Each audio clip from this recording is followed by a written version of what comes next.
followers! This video is all about dummies. Not the type of dummies that some of us tend to work with, or even work for, but dummies which we use to teach dogs to do retrieves, which replicates like a rabbit or a pheasant or something like that.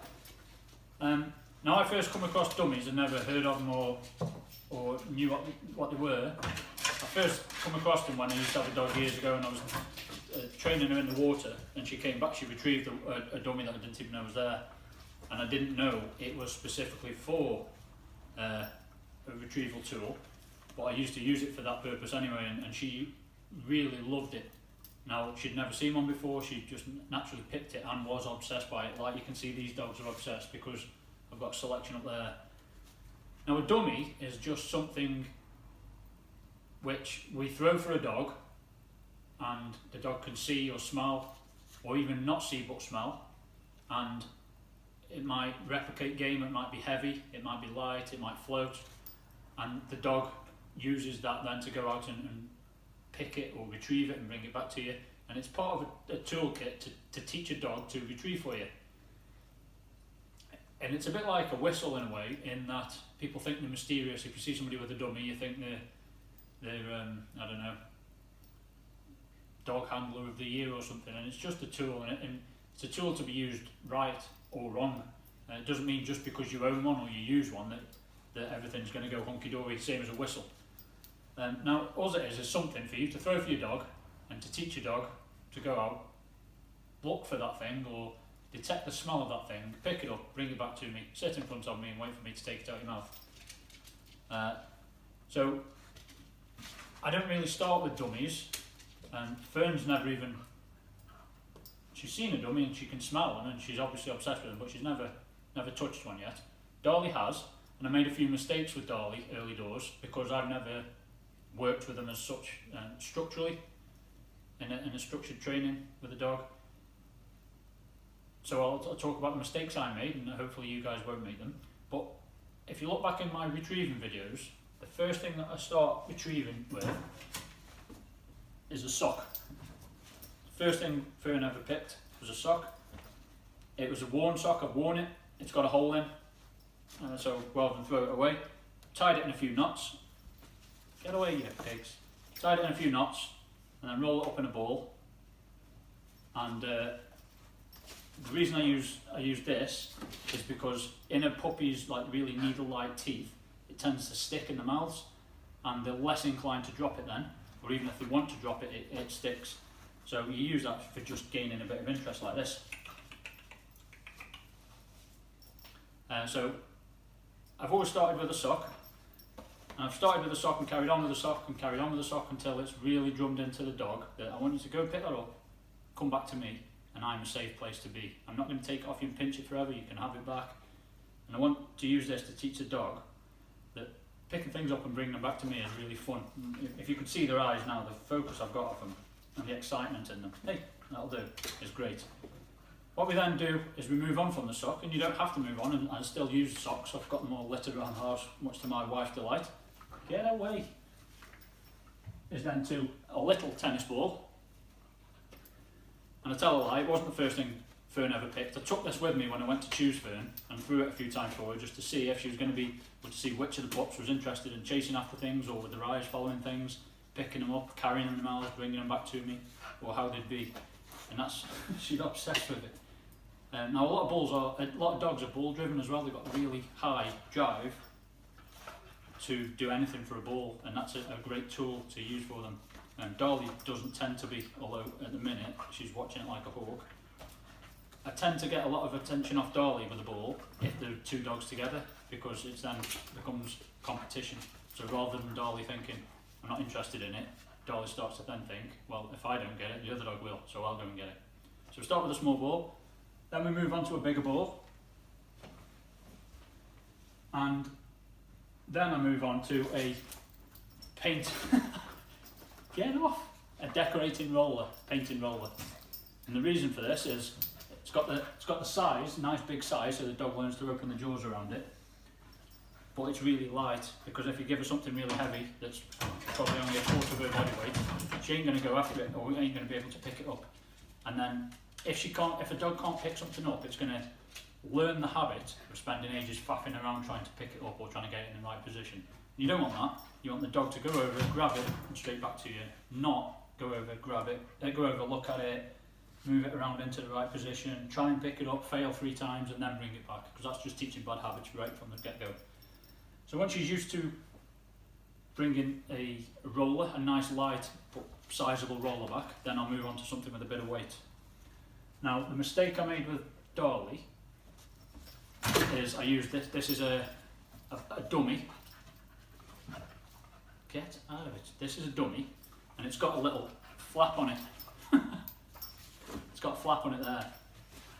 The mistake I made with Darley is throwing this for her, and then she picked it up by the get out of it. She picked it up by the flap. Right. Behave. She picked up by the flap, and we don't want that. We want them getting the jaws around it like that.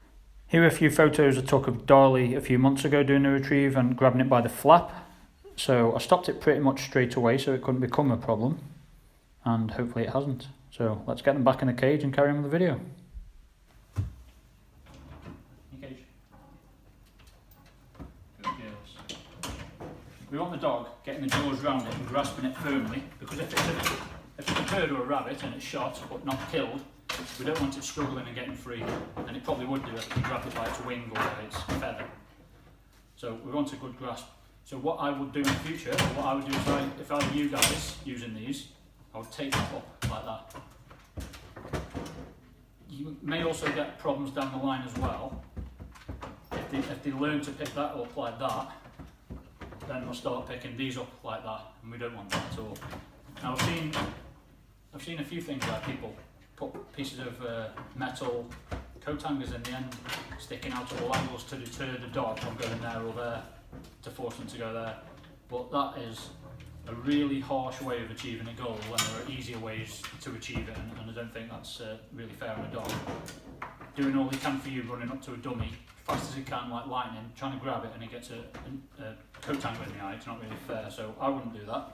I'd just take that up or cut it off above the stitch or whatever it may be. Once we've worked on that dummy, so that's 1/4 pound, I've gone to a dummy with pheasant feather or 2 pheasant feathers tied to it, just to teach the dog that we're going to start moving on to things that might be a little bit feathery or furry, and trying to get them a bit excited about it. And what I did for weeks and weeks and weeks before using this with Darley is just tease her with it, waft it round in front of her face and tease her, so that we're building that anticipation that when I get to play with that finally, I am going to make this worth it, and I'm going to really please my dad, hopefully. I've got a few other dummies as well that people just give me. So I've got a little orange one, I don't know where that came from. Again, it's got this on it for throwing it, but that's just something else for the dog to pick up, and we don't want that, so I'll take it off if I ever use it. And that tag is just encouraging the dog to pick it up like that. And then we've got this bright orange one. This is quite heavy, it weighs 1 pound. Good girl, good girl. So this one weighs 1 pound, and it's bright orange, and dogs can't see this colour, so that's teaching a dog to start using their nose to hunt, which is what we want eventually. We don't want them, excuse me, we don't want them relying on seeing things, although it helps. We want them using their noses, that's what they're there for.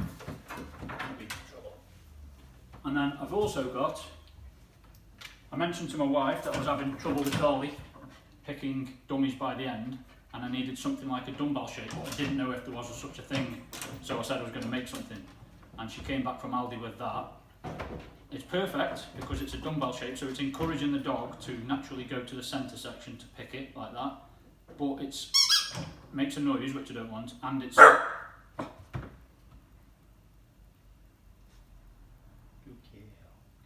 squishy, and that's teaching the dog to chomp, and we don't want that either because you might damage some game further down the line.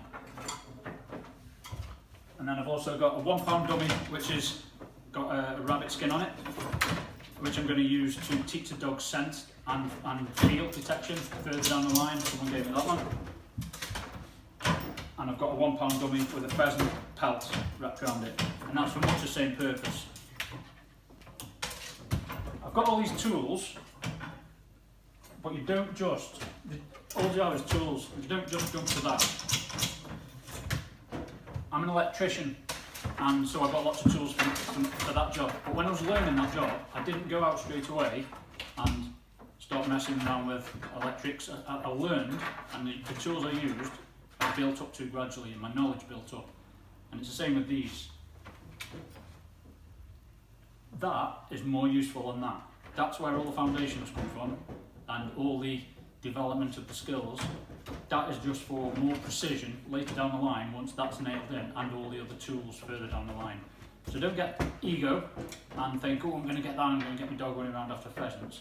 Because if your dog ain't going to pick that up and bring it back to you, there's no way in the world that your dog's going to pick that up or even know what to do with it. So don't just go out on day one and buy dummies.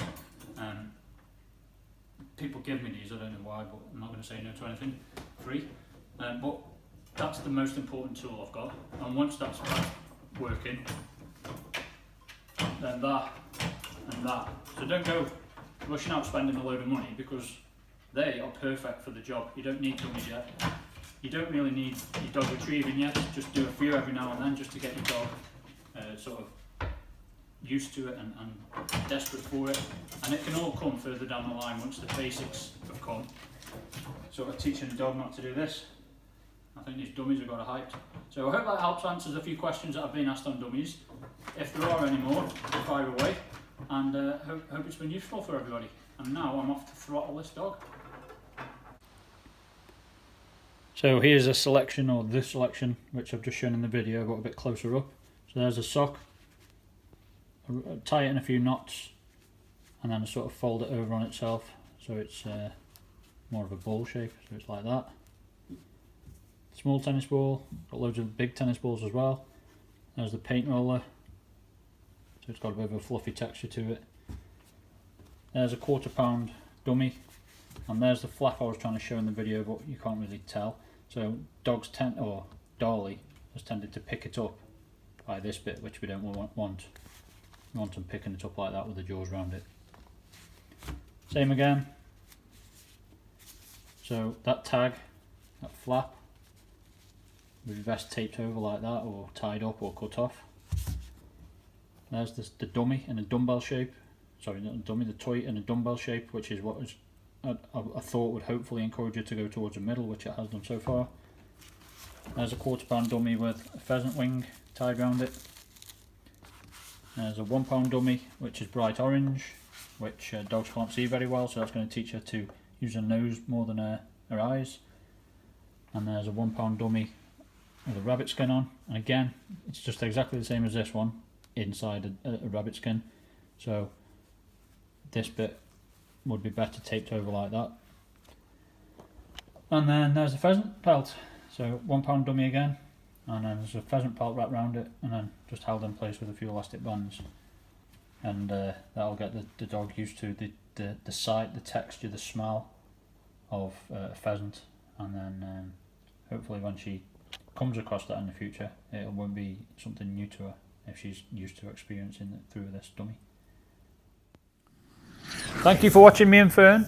Please give us a subscribe, a like, a share, and comment below with anything you've got for us.